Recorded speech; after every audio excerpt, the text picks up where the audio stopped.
I counted 4 interruptions, 3 fake apologies, and 1 dramatic sigh before opening remarks even ended.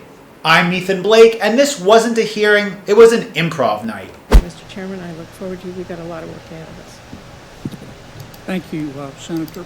Mr. Secretary, I want to go back to some of your earlier testimony to be sure I heard it correctly. The 76-day period you're talking about, that's the period between the time that President Trump was elected and President Biden left office, is that right? That is correct. And during that short period of time, 76 days, how much taxpayer money went out the door of the Department of Energy? From the Loan Program Office in loans and commitments, $93 billion. Well over twice as much as in the previous 15 years. So, how do you vet and do due diligence on a loan in 76 days? One loan, much less $93 billion. How do you do it? I think it's probably pretty clear it wasn't done in many cases. As I mentioned, I'm told I'm holding back clearly in place stuff.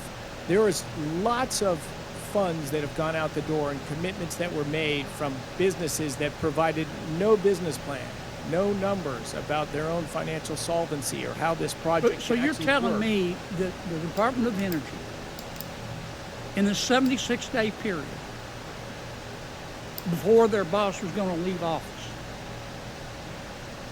gave or loaned money to entities that had no business plan? Correct. No financials? Correct. A number of those were were before the 76-day period as well.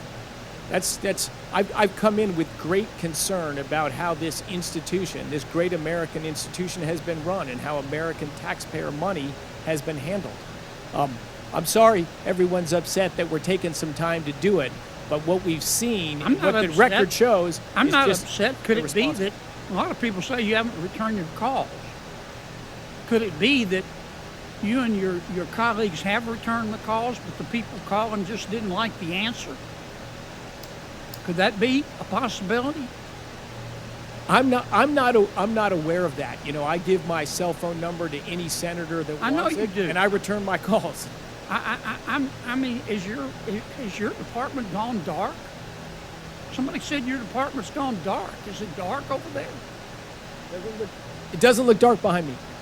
I don't see any of you sitting on your hands. Somebody made that charge. I see everybody's hands. Let me ask you something else, Mr. Secretary. Does anybody ever come to the Department of Energy to get some of this free money and lie to you?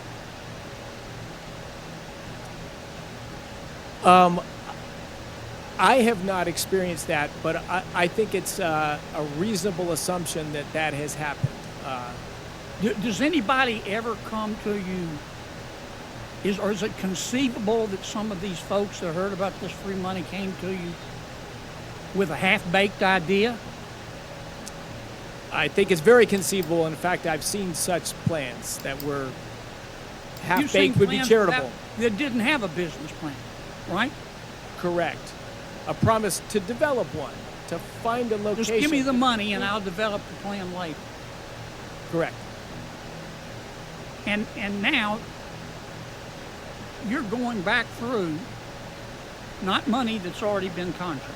You're going back through and checking each one of these loans and these grants to make sure there was no stealing, aren't you? We are. And you make sure there was no incompetence, aren't you? Is that correct? We're looking at that, and yeah, my blood pressure is rising right now just thinking about what we have seen and what did happen at the department. And you're going to tell some of these boondoggles no, aren't you? That's correct. And they're going to be upset, aren't they? That's correct. And they ought to be upset, shouldn't they? I don't think they should be upset. I think they should be ashamed.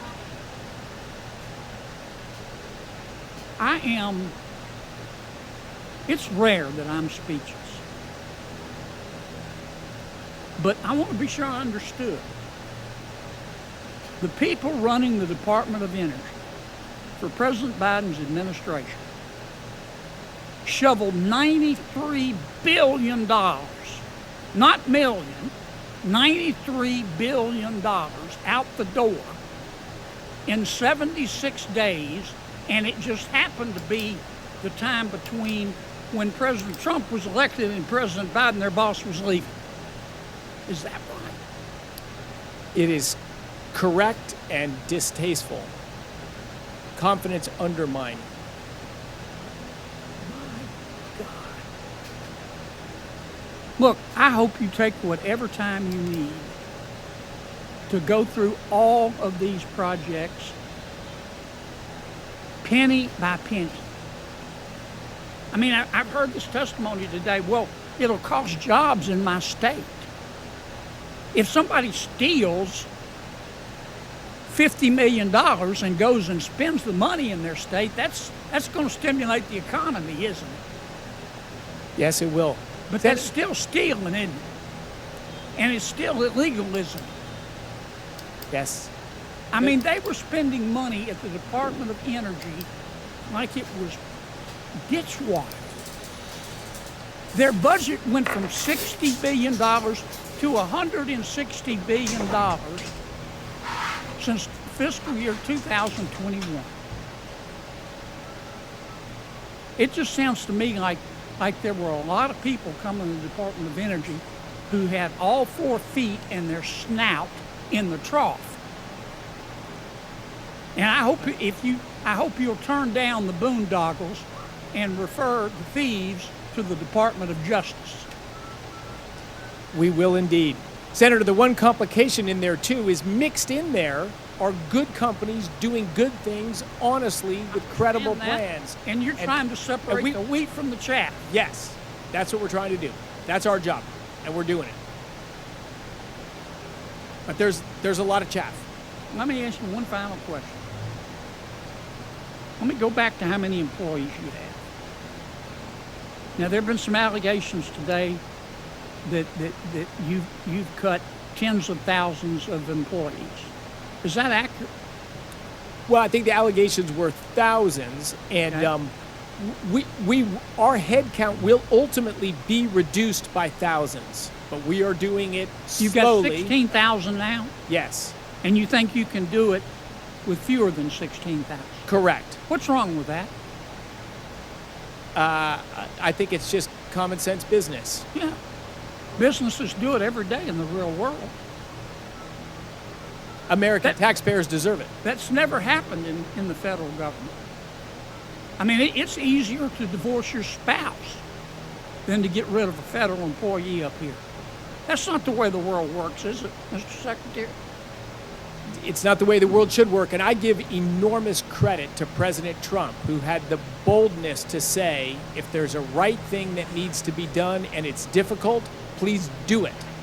And so, yes, this is new territory. This is not what happens normally in the federal government, but it is what needs to happen periodically in the federal government. And I give the credit to President Trump, who's willing to take the heat and has set the departments free. Make the changes you need to make to better serve American taxpayers and American consumers. And across his administration, that's what's being done. All right. On that note, I just wanted to clear that up, Mr. Secretary, because I don't know you to be a person who doesn't return his phone calls or take care of business. And my guess is you don't tolerate people around you who take a cavalier approach to their job. And I wanted to get that on the record. I applaud you for being able to do the job with fewer people. Thank you for being here today. Thank you to all of your staff.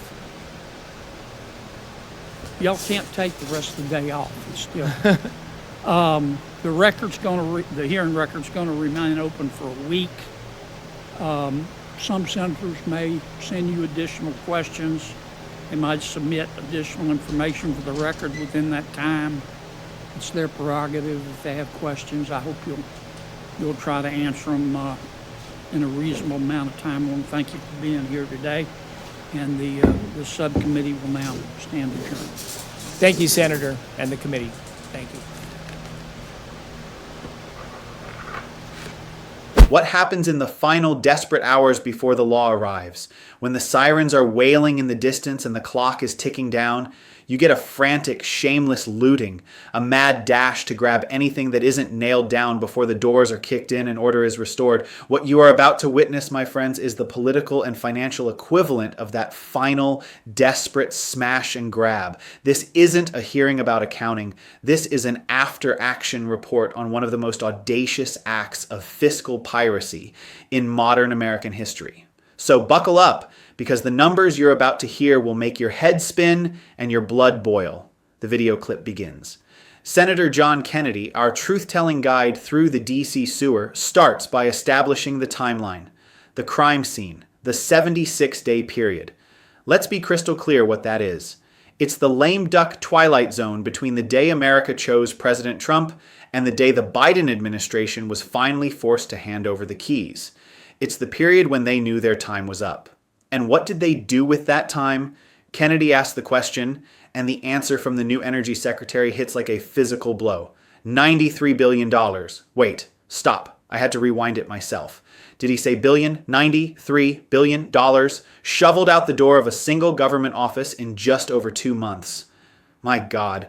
The secretary adds the context that sends a lightning bolt through the entire proceeding. Well over twice as much as in the previous 15 years. 15 years of loans were eclipsed in 76 days. This isn't policy. This is a fire sale. This is a deliberate, calculated emptying of the Treasury. Kennedy's reaction is our reaction. His voice is laced with a stunned, almost pained disbelief. How do you vet and do due diligence on a loan in 76 days? One loan, much less $93 billion? How do you do it? The secretary's answer is chilling. I think it's probably pretty clear it wasn't done in many cases. He then drops the bomb. They made commitments to businesses with no business plan, no numbers about their own financial solvency. My friends, are you listening to this? This is the United States Department of Energy, and they were handing out taxpayer money, your money, to entities that couldn't even be bothered to write a business plan. Kennedy, bless his heart, has to confirm it because it sounds too insane to be true. So you're telling me they gave or loaned money to entities that had no business plan? Correct. No financials? Correct. I feel my own blood pressure rising right along with the secretary's. He says it himself. My blood pressure is rising right now just thinking about what we have seen and what did happen at the department. This isn't some soulless bureaucrat. This is a patriot who has walked into a ransacked house and is disgusted by what he's found. And then comes the exchange that defines the moral core of this entire battle. Kennedy says the people getting their boondoggles shut down are going to be upset. And the secretary delivers one of the most powerful, principled lines I have ever heard in a congressional hearing. I don't think they should be upset. I think they should be ashamed. Yes. That is the sound of a moral compass in a city that has lost its way. It's not about feelings, it's about right and wrong. It's about shame for trying to fleece the American people. I am rarely speechless, just like Senator Kennedy. But that moment, that was pure, unadulterated leadership.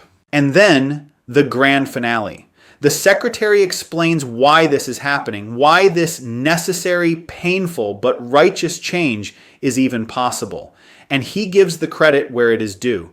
I give enormous credit to President Trump, who had the boldness to say if there's a right thing that needs to be done, and it's difficult, please do it. I give the credit to President Trump, who's willing to take the heat and has set the departments free to make the changes you need to make. There it is. The reason for the hope. This isn't just one good man fighting a lonely battle. This is the result of a leader, President Donald J. Trump, who empowered his people to do the right thing, no matter how hard it was.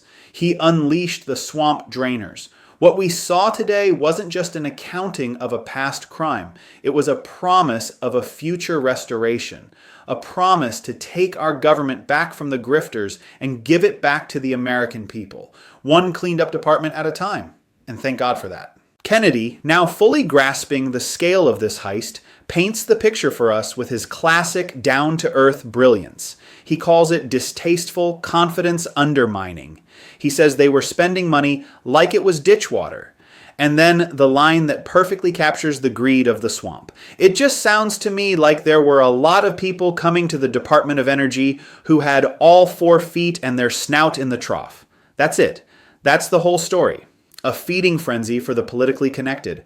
A last call at the open bar for every grifter with a half-baked idea and a friend in the Biden administration. But the most important part is what comes next. The cleanup, the draining of the swamp. They attack the new secretary, this man trying to restore sanity by claiming he's cutting jobs. But he clarifies. He's reducing headcount by thousands because the job can be done with fewer people. It's called efficiency. It's called common sense. It's what every real business in America has to do every single day.